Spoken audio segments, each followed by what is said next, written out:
so having a red tent circle, particularly for new mums, is a huge source of support, because when women gather together, each one acts as a channel, as a pillar for the nurturing energy of the energy of the Great Mother, the unseen, ephemeral, cosmic consciousness of Mother.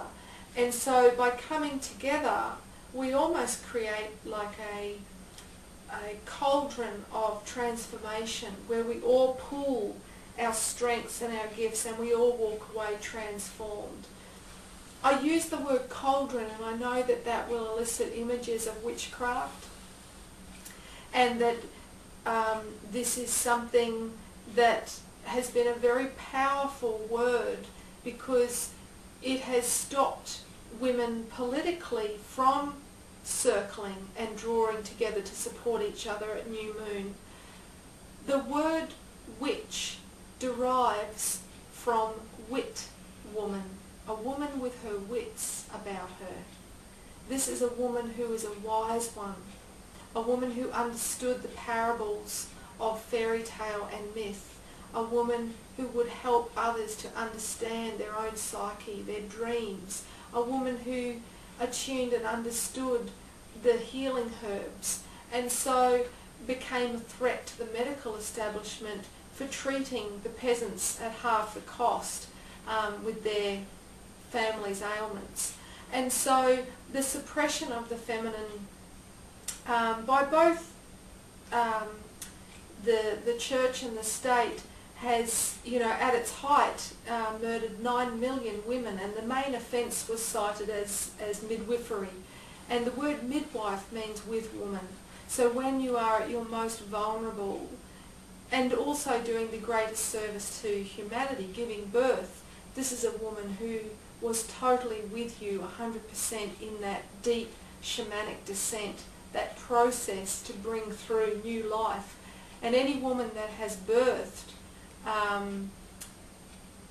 they will know the descent is one that, if you have never been there before, is terrifying, which is why the Caesar rate is going up as fast as it is, because women aren't being prepared for this.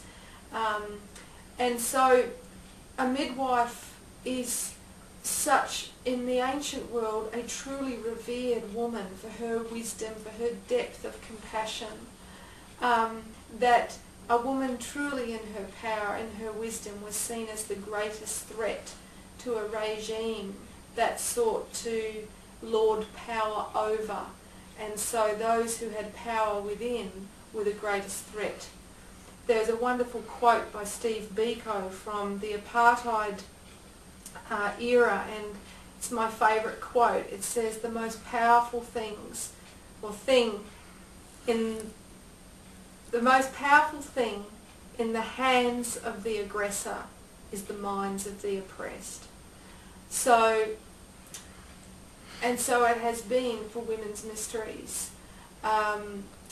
So getting back to reclaiming the custom of the red tent, whilst we have, through the earlier political movements of the suffragettes and the feminists, reclaimed, some external power in terms of, equal pay, and I realise it is not equal. In fact, the highest paid career a woman can have up until very recently, and it may still be the case, was prostitution, which of course was the most taboo career a woman could have, and that would often label her an outcast. But both of these movements sought to gain external power. The reclaiming of ancient women's customs and traditions is fundamental if we are to reclaim the feminine.